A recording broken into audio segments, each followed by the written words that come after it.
Hello, good morning. I am Sandeep और आज के इस लेक्चर में मैं कुछ कंफ्यूजिंग प्रीपोजिशन को डिस्कस करने वाला हूं, जो कि हमारी व्यापम पर्टिकुलरली एक व्यापम की एग्जाम में आने वाले क्वेश्चनों को डिस्कस करूंगा। It is not only important for Vyapam exam but it is important for all the one day exams. If you are preparing for SSC, banking, any kind of one day exam, है ना, जिसका paper एक ही दिन में होता है और ख़त्म हो जाता है। I am not talking about any descriptive exam. Descriptive में भी हेल्प करेगा। whenever you have to write something you have to write preposition after the word। तो आज उन्हीं वर्ड्स को डिस्कस करने वाला हूँ मैं, जो जनरली हम गलती करते हैं जिन वर्ड्स में। तो सबसे पहले मैं वर्ड लेता हूँ कुछ, मैं दो तीन वर्ड्स को लिखते जाऊँगा और उनके बाद जो भी प्रिपोजिशन लगना है वैसे आपको याद होना चाहिए, but if you do not know you can watch it.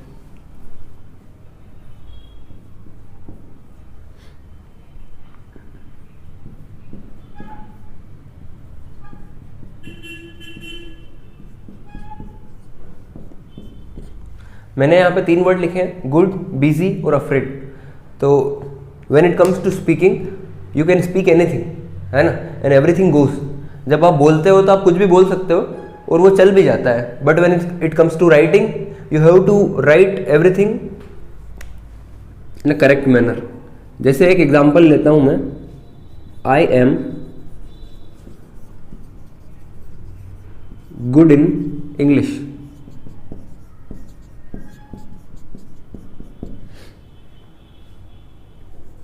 He is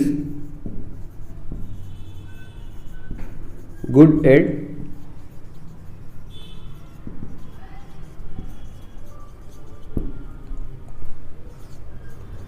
cooking food. देखो, मैंने गुड के बाद में इन प्रिपोजिशन का यूज़ किया। सबसे पहला सेंटेंस है I am good in English, और दूसरा वाला जो सेंटेंस है he is good at cooking food. तो मैंने 2 प्रिपोजिशन यूज़ किए, और देखो जब हम बोलते हैं तो उस दौरान तो हमें बिल्कुल सही लगता है कि मैं आना चाहिए, मैं खाना बनाने में अच्छा हूँ, मैं इंग्लिश बोलने में अच्छा हूँ, और वहाँ पे हम मैं के लिए इनका यूज़ करते हैं। बट कुछ ऐसे वर्ड होते हैं, जैसे गुड एक आपका एडजेक्टिव है और इसके बाद एक फिक्स प्रीपोजिशन यूज होता है जो कि है at. You always have to use at after good. जब आपको कौन सा कंटेक्स्ट चाहिए, आप किसी चीज़ में अच्छे हो, when you are skilled at something you have to use at after good. ठीक है। अच्छा, ऐसा नहीं है कि गुड के बाद केवल एट का ही यूज होगा। It depends on the context of the sentence. ये सेंटेंस के कंटेक्स्ट पर डिपेंड करेगा कि आपको कैसा कंटेक्स्ट चाहिए गुड के साथ में। अच्छा, अगर मुझे बोलना है ये आपके लिए अच्छा होगा, it is good for you. अब मैंने गुड के बाद क्या लगाया है यहाँ पे, फॉर। तो अभी देखा आपने, गुड के बाद हम एट लगाना है हमें। ठीक है। अब जैसे मैं एग्जाम्पल लेता हूँ, आप किस चीज़ में अच्छे हो, what are you good at. मैं पढ़ाने में अच्छा हूँ, I am good at teaching. मैं इंग्लिश बोलने में अच्छा हूँ, I am good at speaking English. आप क्रिकेट खेलने में अच्छे हो, you are good at playing cricket. ठीक है। तो गुड के बाद आपको क्या यूज करना है, एट। और एक बहुत ही कॉमन मिस्टेक है, हम गुड के बाद क्या यूज करते हैं, इन। अच्छा, गुड के बाद क्या क्या यूज हो सकता है वो देख लेते हैं। गुड के बाद ऑफ फॉर का यूज कर सकते हो। ठीक है। इसमें 2 कंटेक्स्ट हो सकते हैं। एक फ्रेज होता है,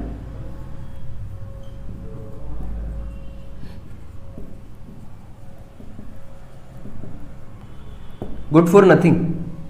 ठीक है। ये पर्टिकुलर एक फ्रेज है, इसका मतलब क्या होता है, you are good for nothing. तो इसका मतलब है कि आप किसी काम के नहीं हो आप। अच्छा, इसका हिंदी मतलब बोलूँ तो आप बोलते हो हिंदी में निकम्मा।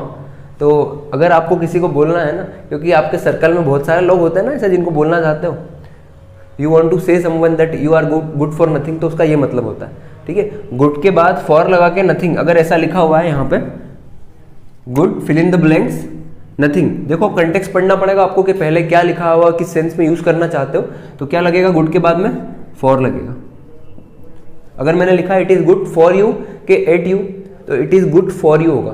पर अगर आपको इस कंटेक्स्ट में यूज करना है कि आप किसी चीज में स्किल्ड हो या अच्छे हो, तो उस बार आपको हमेशा गुड के बाद क्या यूज करना है, एट।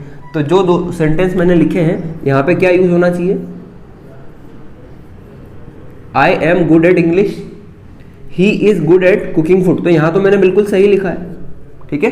तो जनरली आपको जो एग्जाम में एरर मिलने वाली है वो बहुत कम है कि आपको यहाँ से मिले। ये एक फ्रेज है, कॉमनली पर्टिकुलरली यूज होता है, और उसके बाद आपको यहाँ मिलेगी। गुड के बाद आप जब किसी चीज़ में स्किल्ड हो तो आपको इन लगा के दिया जाएगा और आपको उसको रिप्लेस करना एट से। ठीक है। अब मैं दूसरा एग्जाम्पल लेता हूँ, बिजी। देखो अब हम नेक्स्ट एग्जांपल लेते हैं बिजी। बिजी के साथ जो प्रीपोजिशन यूज होता है, अच्छा एक एग्जांपल लिख ही देता हूँ मैं। जैसे आपको बोलना है मैं अपने काम में व्यस्त हूँ। अब अगर आपको बोलना है मैं अपने काम में व्यस्त हूँ, I am busy in my work, I am busy in my work. तो फिर से हमको यही लगता है कि बिल्कुल सही लिखा है ना। When it comes to speaking it is right sentence. Right किस कंटेक्स्ट में कि आप बोलने के सेंस में इतना कोई जज नहीं करता है आपको। पीपल डू नॉट जज यू व्हेन यू स्पीक। तो अगर आप लिख रहे हो और आप किसी एग्जाम में बैठे हुए हो तो आपको I am busy with my work, ठीक है। तो बिजी के बाद आपको क्या यूज करना है, विथ। ये कंटेक्चुअल यूसेज है मीनिंग के वर्ड्स के, तो आपको इनको याद ही रखना पड़ेगा, है ना। There is no alternative to remember these words. आपको इनके प्रीपोजिशन को याद ही रखना पड़ेगा कि किस कंटेक्स्ट में क्या वर्ड को आप यूज करते हो, ठीक है। तो बिजी के बाद क्या यूज करना है आपको, विथ। और गुड के बाद क्या यूज करना है, इट।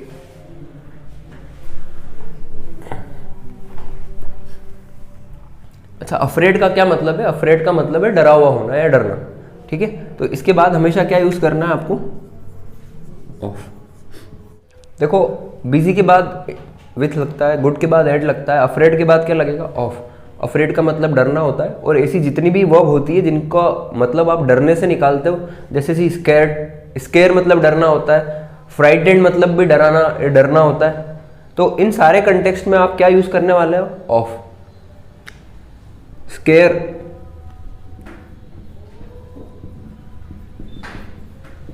इसके बाद भी आपको क्या लगाना है, ऑफ ही लगाना है। तो एक एग्जांपल लिख लेते हैं, he is afraid of his maths teacher.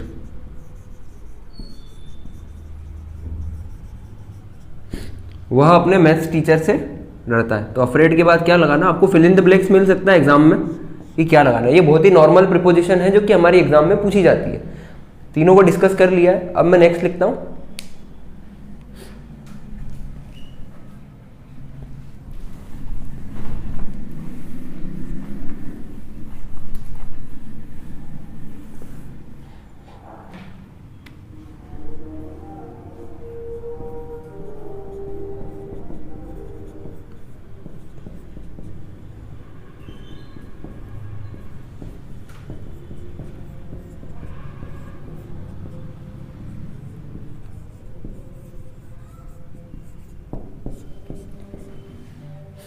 देखो मैंने तीन प्रीपोजिशनल फ्रेज लिखे हैं यहाँ पे, instead of, in spite of और डिस्पाइट। इंस्टीड ऑफ का मतलब होता है इन प्लेस ऑफ समथिंग, किसी चीज के बदले में। इन लीव ऑफ। इंस्टीड ऑफ का क्या मतलब होता है, जैसे कि के बजाय मतलब होता है इसका। आपको इंग्लिश की बजाय, if you are good at English and you are reading English, so what I am telling you, you should study Hindi instead of English. आपका मैथ्स अच्छा नहीं है, you are not good at maths, और आपने 11th class में math subject ले लिया, you have taken math subject in 11th class. What I am suggesting you that you should have taken biology instead of mathematics. तो instead of का मतलब क्या होता है, इन प्लेस ऑफ या इन लीव ऑफ।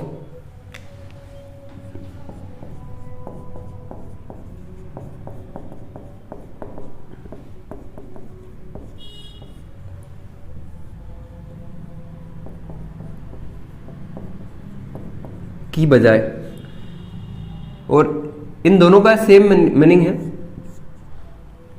इंस्पाइट ऑफ और डिस्पाइट का क्या मतलब होता है, ऑल्दो, है ना, या फिर इवन देन, या फिर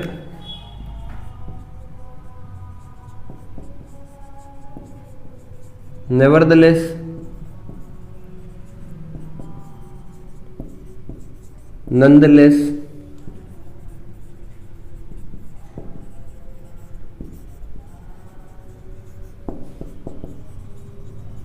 हैविंग सेड दैट, देखो ऊपर लिखा है, ये इसके मतलब है। अब मैं हिंदी मतलब बता देता हूँ आपको। इसका मतलब होता है इसके बावजूद भी, इतना होने पर भी, या फिर भी। अब एग्जाम्पल में कैसे आ सकता है कि आपने एग्जाम के दौरान बहुत पढ़ाई की और जब आपका रिजल्ट आया तो आप फेल हो गए, तो इसको कैसे यूज करोगे? You studied very hard at the time of exam, but when you got your result you failed. So what I can say, in spite of working very hard I failed in the exam. बहुत मेहनत करने के बाद भी मैं fail हो गया। ठीक है, मैं बहुत तेज दौड़ा फिर भी मैं रेस नहीं जीत सका। I ran very fast, in spite of that I could not win the race. अच्छा, इस सेंस में यहां भी यूज कर सकते हो, इनका किसी का भी यूज कर सकते हो। जैसे नेवरदलेस या नॉनदलेस का यूज करना है आपको, क्योंकि सेंस वही है सारे सब वर्ड्स का। एग्जाम्पल लेता हूं मैं, जैसे कि आप बहुत पीते हो, है ना, you drink a lot.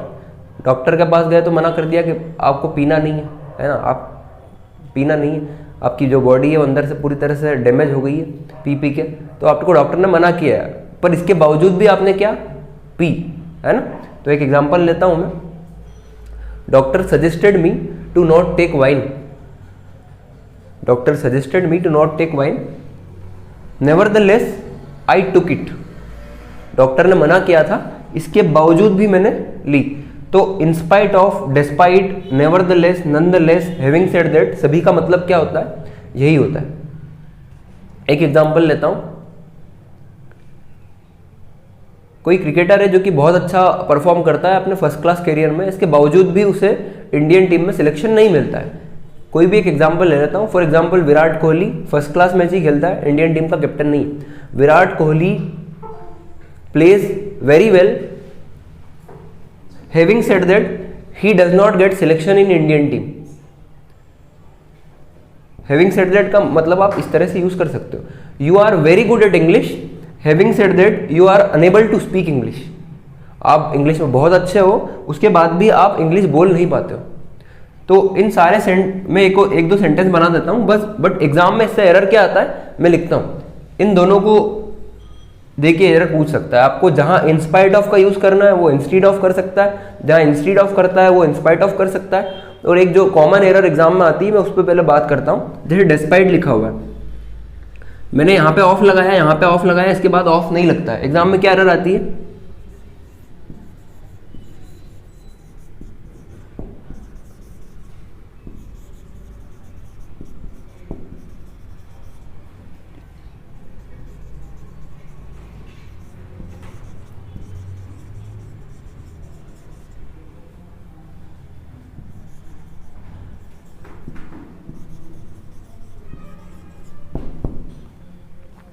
Despite of having enough money he is माइजर। Despite का मतलब भी क्या है? के बावजूद, है ना, पर्याप्त पैसा होने के बावजूद भी वो क्या है? माइजर है, कंजूस है। ये माइजर के लिए अलग अलग शब्द आप यूज कर सकते हो, माइजर, निगर्ड, स्किनफ्लिंट, स्टिंजी, मिंजी, इन सभी का मतलब होता है कंजूस, मक्खी चूस, कम पैसे खर्च करने वाला, मितव्ययी, ये सारे मतलब निकल सकते हैं। तो डिस्पाइट के बाद इस सेंटेंस में गलती क्या है? आपको यहाँ पे ऑफ यूज नहीं करना था, है ना, ये गलती यहाँ पे डिस्पाइट ऑफ, है ना। जैसे एक एग्जांपल और लेता हूं मैं, इसी तरह से गलतियां ऐसे आती, despite of having knowledge he could not pass his exam. ज्ञान होने के बाद भी वो परीक्षा पास नहीं कर पाया, तो डिस्पाइट के बाद आपको ऑफ नहीं लगाना है, क्या होगा? Despite having knowledge he couldn't pass the exam. Example लिख देता हूं मैं, है ना, if you want to write it you can have screenshot.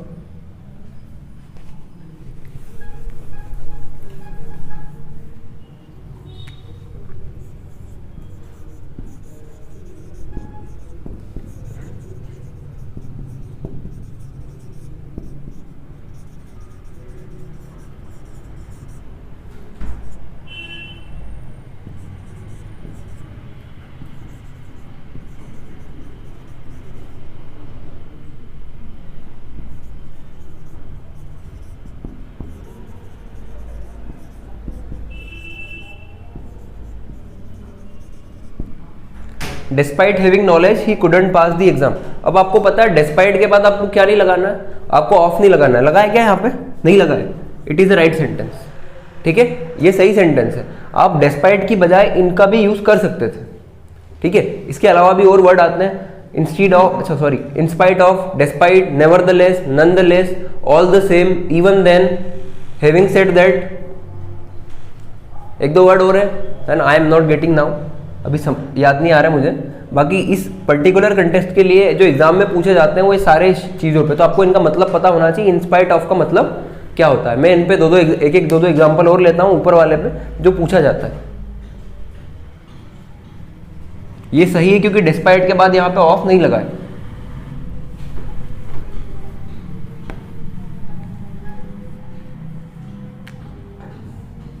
इन दोनों पे लेता हूं मैं।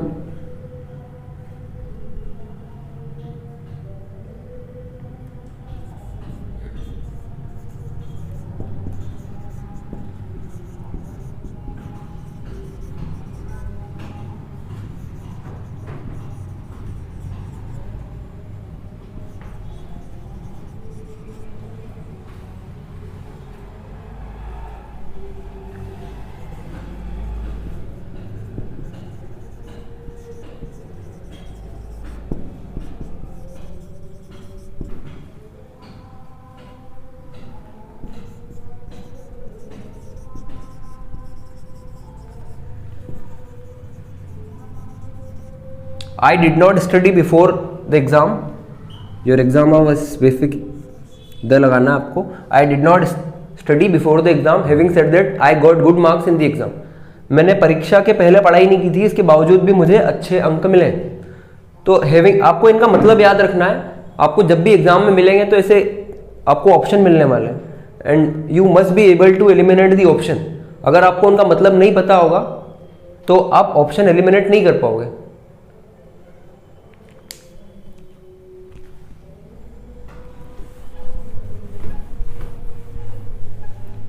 इन दोनों पे मैं एग्जांपल लेता हूं।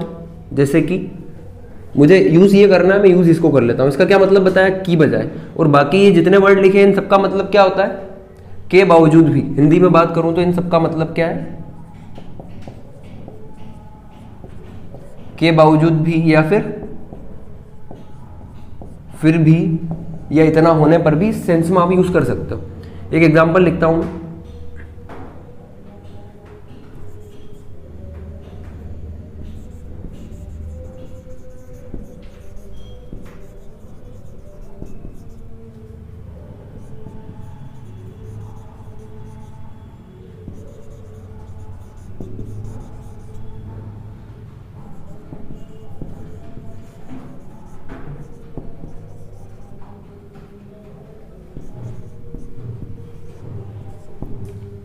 I should have taken maths in spite of bio.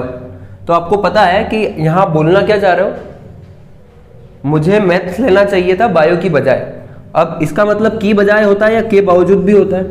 कुछ आपको अपोजिट सेंस दिखाना है कि, है ना, तो आप इन स्पाइट ऑफ का यूज करते हो, but you do not need in spite of here.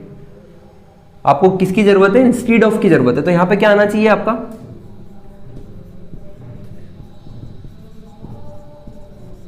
Instead of. ठीक है, देखो बहुत ही कॉमन चीजें हैं, आपको याद होगी सारी की सारी चीजें, बट इस तरह की एरर एग्जाम में इन वर्ड से पूछी जाती है। That is what I am discussing. अब इंस्पाइट ऑफ पे भी इसी तरह का एरर आ सकता है। ठीक है, ये गलत है यहां पे। इसकी बजाय आपको क्या यूज करना था, इंस्टीड ऑफ। एक और एग्जांपल और लेता हूं मैं।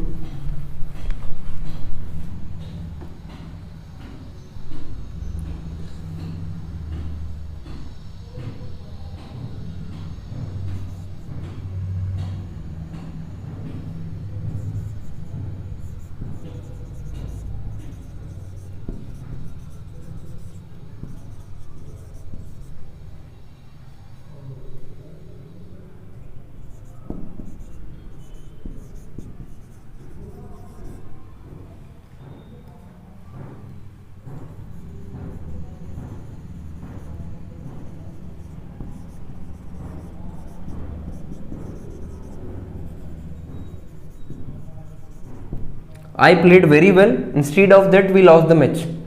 मैं बहुत अच्छा खेला, फिर भी हम मैच हार गए। आपको ये वाला कंटेक्स्ट चाहिए, फिर भी वाला, लेकिन मैंने यहाँ पे क्या लिखा है, इंस्टीड ऑफ दैट। क्या मतलब है इसका, इसका मतलब तो की बजाय है। यहाँ पे क्या आना चाहिए, आप इन दोनों में से कुछ भी यूज़ कर सकते हो। तो यहाँ पे हमें इंस्टीड ऑफ की ज़रूरत नहीं थी, हमें किसकी ज़रूरत थी, ये गलत है, इसकी जगह हमें क्या यूज़ करना था,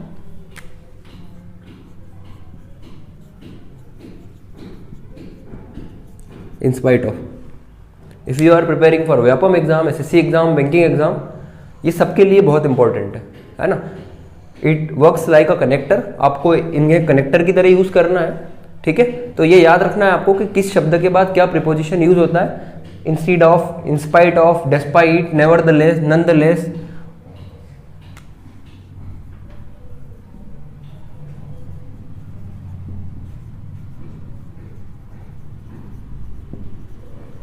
नॉट विथ स्टैंडिंग, इसका भी यही मतलब होता है। एक और वर्ड है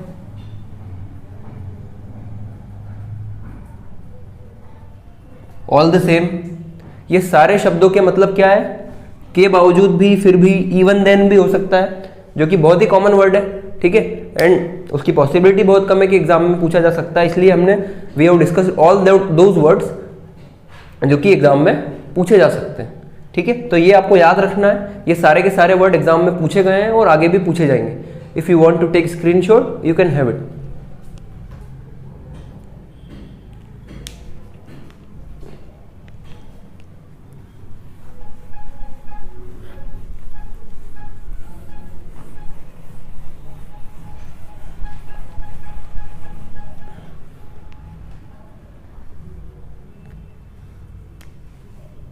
देखो अब हम कुछ और प्रीपोजिशन लेते हैं जो कि कंफ्यूजिंग पेयर के फॉर्म में पूछी जाती है। जैसे मैंने लिया डाई वर्ब होती है जिसका मतलब है मरना, है ना। इसके लिए एक फ्रेजल वर्ब आप यूज करते हो, पास अवे।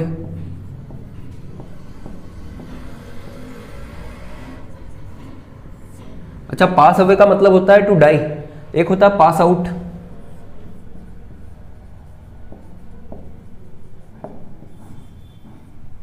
पास आउट का मतलब होता है टू बी अनकॉन्शियस, है ना। अगर कोई बेहोश हो जाता है तो उसके लिए आप पास आउट का यूज कर सकते हो। He met with an accident and he passed out there, ठीक है। और पास अवे का मतलब होता है मर जाना। तो पास अवे मतलब मर जाना होता है, पास आउट मतलब बेहोश हो जाना हो जाता है, to be unconscious. We are talking about die, ठीक है, पास अवे। इसके बाद आप क्या प्रीपोजिशन का यूज कर सकते हो। So again it depends on the context of the sentence. आपका बोलने का कंटेक्स्ट क्या है, आप किस सेंस में इसको यूज करना चाहते हो, तो हमेशा आप अलग अलग प्रीपोजिशन का यूज करोगे।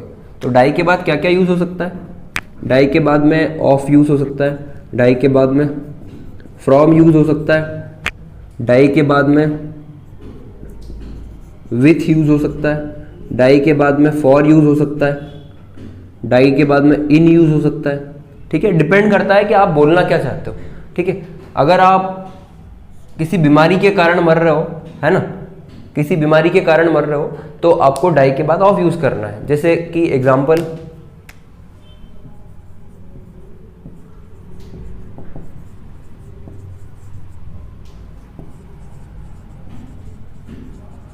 He died of cancer. तो कैंसर क्या बीमारी का नाम है ना, इसलिए हमने क्या लगाया यहां पे, ऑफ। इसकी बजाय और कोई भी बीमारी हो सकती है, आप क्या यूज करोगे, ऑफ यूज करोगे। तो डाई के बाद सबसे पहले हमने ऑफ यूज किया, और ऑफ आपको तब यूज करना है जब आप कोई किसी बीमारी के कारण मरता है, तो डाई के बाद आपको ऑफ यूज करना है। फ्रॉम का मतलब क्या है, जब किसी रीजन के कारण मरते हो, आप किसी बीमारी से नहीं मरते हो। जैसे आपको पीने के लिए पानी नहीं मिला बहुत दिनों तक और आप उसके कारण किसी की जान चली गई, ठीक है। खाना नहीं मिला तो भुखमरी के कारण बहुत सारे लोग मर जाते हैं इंडिया में।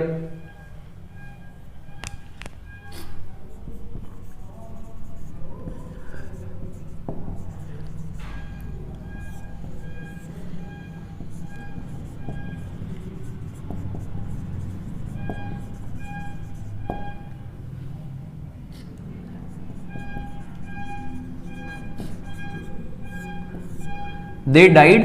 अब देख लो, स्टारवेशन का मतलब होता है भुखमरी और हंगर का मतलब होता है भूख। तो अगर आप इस कंटेक्स्ट में है आपका बोलने का मतलब, तो आप क्या यूज करोगे, फ्रॉम। तो सबसे पहला वाला था ऑफ कब यूज करना है, जब कोई बीमारी के कारण मरता है। फ्रॉम कब यूज करना है, जब किसी इनडायरेक्ट कॉज के कारण किसी की मौत हो जाती। तीसरा है विथ, इसको बाद में यूज करेंगे फॉर। अगर जैसे आप सेना में कोई सैनिक या सोल्जर है, वो देश के लिए मरता है, तो वहां पे क्या यूज कर सकते हो आप, फॉर। जैसे कि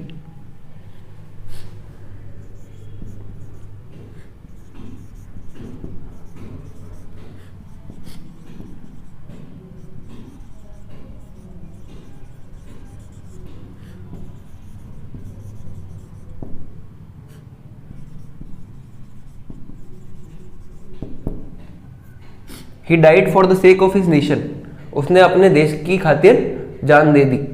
तो यहां पे हमने डाइड के बाद क्या यूज किया है, फॉर, क्योंकि यहां ना तो बीमारी के कारण मरना है, ना ही किसी इनडायरेक्ट कॉज के कारण मरना है। तो तीनों सेंटेंस में जो मैंने लिखे हैं, तीनों में अपना अपना अलग अलग कंटेक्स्ट छुपा हुआ है। अब अगला क्या है हमारा, वह इन। तो जब आपकी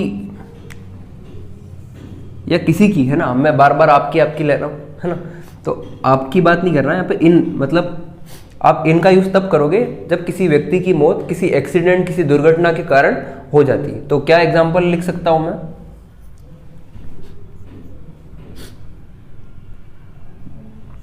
he died in an accident.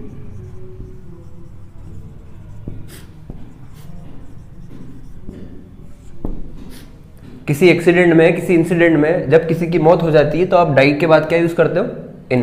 सबसे पहला वर्ड यूज किया था हमने ऑफ, जब किसी बीमारी के कारण मौत होती है, फिर फ्रॉम जब किसी इनडायरेक्ट कॉज के कारण मौत होती है, फिर विथ का यूज नहीं किया ना, फॉर जब किसी के लिए आप मरते हो, ठीक है, और सबसे लास्ट में इन जब आपकी दुर्घटना में मौत हो जाती है। तो डाई के बाद चारों प्रीपोजिशन पॉसिबल है, पर डिपेंड क्या करता है कि आपके बोलने का कंटेक्स्ट क्या है। और जो अब एक और वर्ड था विथ, ये एग्जाम में नहीं आएगा, लेकिन ये भी यूज हो सकता है ना। कैसे,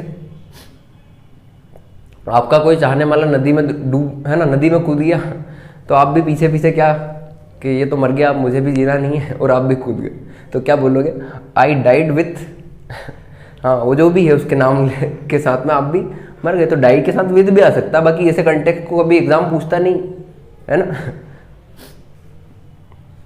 जैसे मैंने कल एग्जाम्पल लिया था आपके सामने, तो उसी तरह से आप कोई भी एग्जाम्पल यहाँ पे पुट कर सकते हो। तो डाई के साथ विथ लग सकता है, पॉसिबल है। तो ये सारी चीजें पॉसिबल है यहाँ पे, ठीक है। तो ऑफ भी लगा सकते हो। ऑफ कब लगाना है, जब बीमारी डिसीज के कारण मरते हो। फ्रॉम कब लगाना है, जब कब मरते हो, भूख मरी है, इनडायरेक्ट कॉज से, हंगर से मर रहे हो, पानी नहीं मिल रहा। विथ कब लगाना है, छोड़ दो। फॉर कब लगाना है, जब किसी के लिए मरते हो, किसी के लिए या किसी चीज के लिए, देश के लिए मर रहे हो। इन कब लगाना है, जब आपकी जो मौत है वो दुर्घटना में, किसी इंसिडेंट में हो जाती है।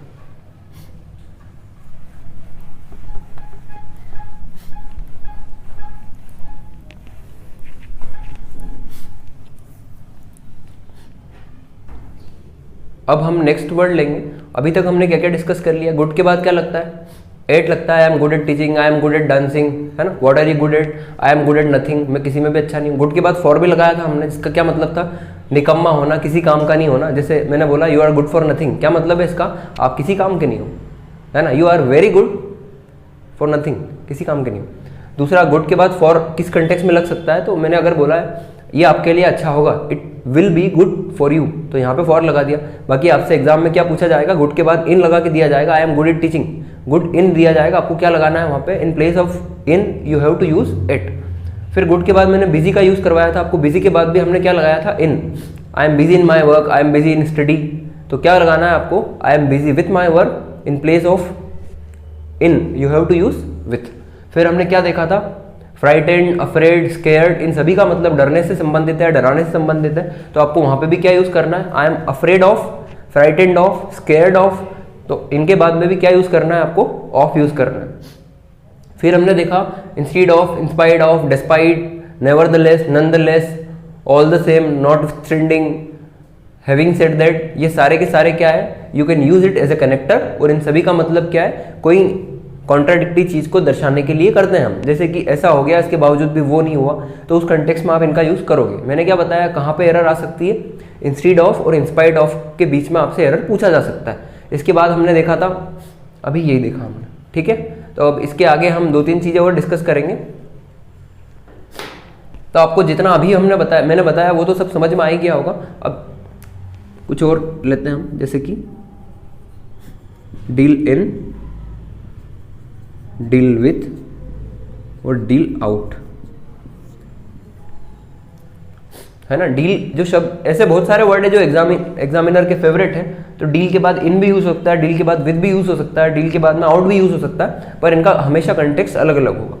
डील इन का जो मतलब होता है आपका, ये होता है बिजनेस के कंटेक्स्ट में, जब आप किसी चीज में व्यापार करते हो, है ना, ट्रेड कर रहे हो, तो उस चीज में, उस कंटेक्स्ट में आप डील के बाद क्या यूज करोगे? इन। फॉर एग्जाम्पल, मैं बुक्स का जो मेरा बिजनेस है, मैं बुक सेल करता हूं, तो मैं क्या बोलूंगा? I deal in books, I deal in gold. Example लिख देता हूं मैं यहां पे, इसका क्या मतलब होगा?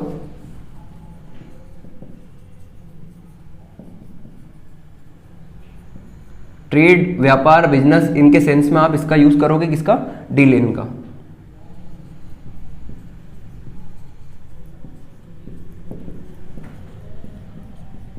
ही डील्स इन गोल्ड, है ना, उसका सोने चांदी का व्यापार है, तो वो उसमें डील करता है। डील विद का मतलब क्या होता है?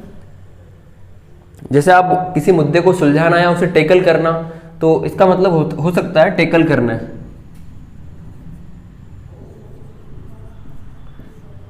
या फिर to behave,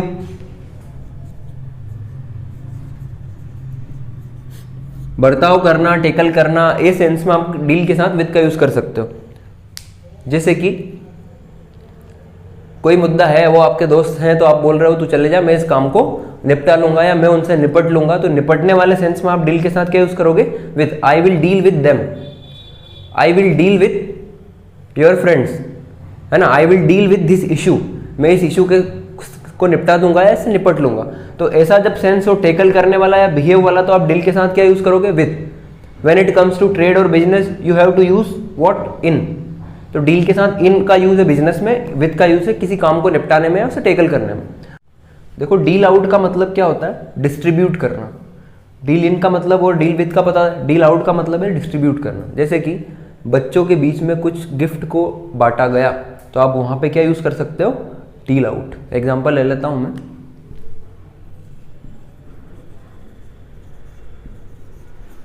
some gifts were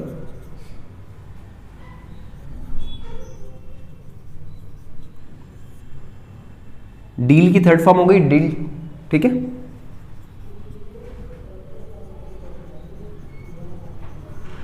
among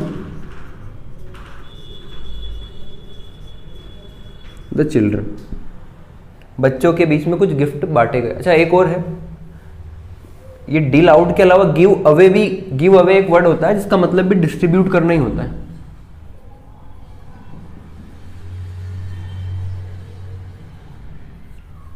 क्या मतलब है इसका? डील आउट का मतलब है डिस्ट्रीब्यूट। अच्छा, इधर लिख दिया मैंने, ठीक है।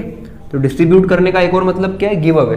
आप यूट्यूब देखते होगे तो बहुत सारे यूट्यूबर जो है गिव अवे प्रोग्राम ऑर्गेनाइज करते हैं, मतलब कुछ गिफ्ट या देते हैं या बांटते हैं। तो गिव अवे का मतलब भी क्या होता है? To distribute. डील आउट का मतलब भी क्या होता है? To distribute. डील इन का मतलब to do any kind of business, trade. Deal के बाद विद कब लगता है? किसी काम को निपटाने में, उसे टेकल करने के लिए। और डील के बाद आउट कब लगाना है? डिस्ट्रीब्यूट करने वाले सेंस में, ठीक है। तो आई होप कि ये तो समझ में आ गया होगा। अब नेक्स्ट वर्ड लेता हूं।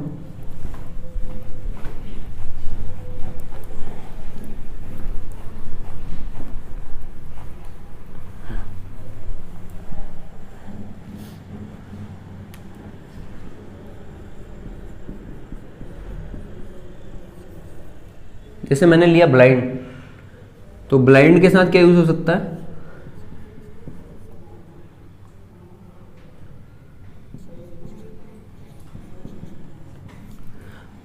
अच्छा, आपको अगर ये बोलना है कोई व्यक्ति एक आंख से अंधा है, तो क्या बोलोगे आप? He is blind from one I.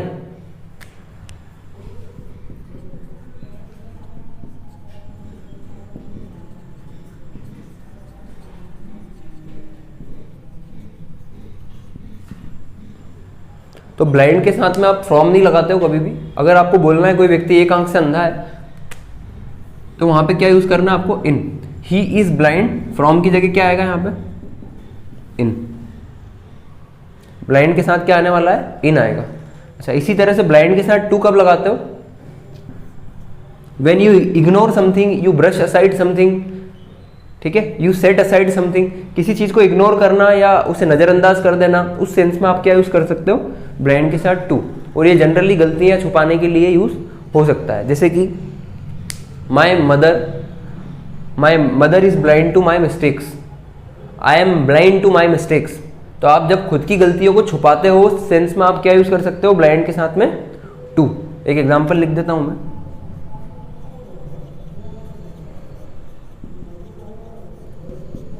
I am blind to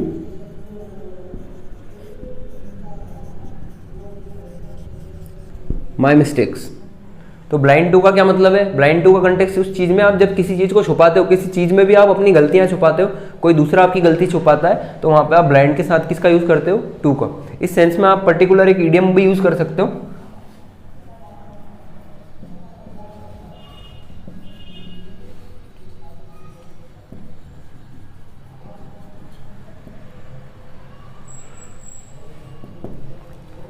put mistakes under carpet, अपनी गलतियों पर पर्दा डालना। Whenever you commit any kind of mistake, your mother puts your mistake under carpet। जब भी आप कोई गलती करते हो तो आपकी मम्मी आपकी गलतियों पर पर्दा डाल देती है।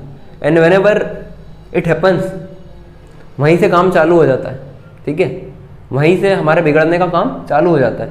So we need someone who can improve ourselves। The one who criticize us is the only one can improve ourselves। तो ऐसे लोग जो कि आपको क्रिटिसाइज करते हैं किसी न किसी तरीके से, वही वो लोग हैं जो कि शायद आपको इम्प्रूव कर सकते हैं, ठीक है। तो पुट मिस्टेक्स अंडर कारपेट का मतलब भी क्या होता है, अपनी गलतियों को छुपाना है, उन पर पर्दा डालना। तो उसी सेंस में आप ब्लाइंड के साथ किसका यूज कर सकते हो, टू का।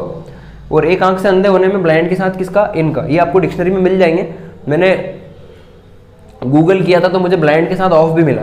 ये इस कंटेक्स्ट में कि ब्लाइंड के साथ ऑफ लगा सकते हो आप कब, जब कोई व्यक्ति दोनों आंखों से अंधा हो। अगर कोई दोनों आंखों से अंधा है तो हमें इन ऑफ लगाने की जरूरत क्या है, हम सीधे ही बोल सकते हैं ना, ही इज ब्लाइंड। पर ऐसा मैंने लिखा हुआ देखा था तो इसलिए मैंने आपके साथ शेयर कर लिया, he is blind of both the eyes. तो ऐसा आए तो आप ऑफ लगा सकते हो, but you can check it on dictionary, है ना, इन डिक्शनरी। बाकी इन और टू तो लगता है। ब्लाइंड के साथ इन जब एक आंख से अंधा हो, और टू मतलब जब किसी चीज पर आपको पर्दा डालना हो, गलतियों को छुपाना हो। एक क्लास वर्ड है that I am going to discuss.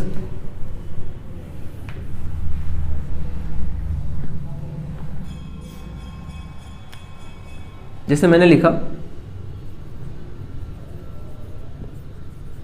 Angry, angry का मतलब गुस्सा है। एंग्री के साथ आप विथ भी लगा सकते हो और एंग्री के साथ आप एड भी लगा सकते हो। दोनों वर्ड, दोनों प्रिपोजिशन जो है वो एंग्री के साथ यूज हो सकती है। If you are angry with, अगर आप किसी इंसान से गुस्सा हो तो आप वहां पे विथ लगाओगे, बट अगर किसी इंसान की किसी हरकत से गुस्सा हो तो आप क्या लगाओगे, एट। एग्जाम्पल ले लेता हूं मैं, I am angry with my principal. तो अब विथ आना चाहिए क्योंकि प्रिंसिपल तो क्या है, इंसान है, बट आपके प्रिंसिपल ने कुछ ऐसा किया है जिसके ऊपर आप गुस्सा हो, तो आप इस सेंस में क्या लगाओगे, at. I am angry at the behaviour of my principal. तो किसी के बिहेवियर पे जब बात होगी या किसी चीज पे, एंग्री एट क्या होगा यहाँ पे, समथिंग, एंग्री एट समथिंग, और एंग्री विथ समबडी। ये एसबीडी का मतलब समबडी है और एसटीएच का मतलब है something. My mother was angry at the way I was speaking. अब एट क्यों लगाया, क्योंकि मेरी मम्मी को मेरे बोलने के तरीके पे गुस्सा थी, मुझसे गुस्सा नहीं थी। तो अब द वे एट आना चाहिए। और अगर मेरी मम्मी मुझसे ही गुस्सा है तो मैं क्या बोलूंगा, माई mother is angry with me. तो आई होप कि आज की क्लास में हमने जितने भी प्रिपोजिशन पढ़े हैं वो सब आपको समझ आए होंगे। You have to make notes of that all things so that you can revise it later. आपको इन सारी चीज़ों के नोट्स बनाना है ताकि आप रिवाइज कर सको, है ना। बुक में तो आपको सारी चीज़ें मिल जाएगी, but if you make notes it will keep in your mind for ever, है ना। मैंने कोशिश की कि आपको यहीं पे याद हो जाए। सारी चीज़ों का कंटेक्चुअल अलग अलग मीनिंग होता है। फिक्स प्रीपोजिशन भी तभी लगाई जाती है जब उनका अपना एक कंटेक्स्ट हो, ठीक है। तो अगर आपको ये वीडियो अच्छा लगा है, कुछ सीखने को मिला है इसमें, तो आप इस वीडियो को लाइक, शेयर और सब्सक्राइब करें। And thank you very much for watching this video.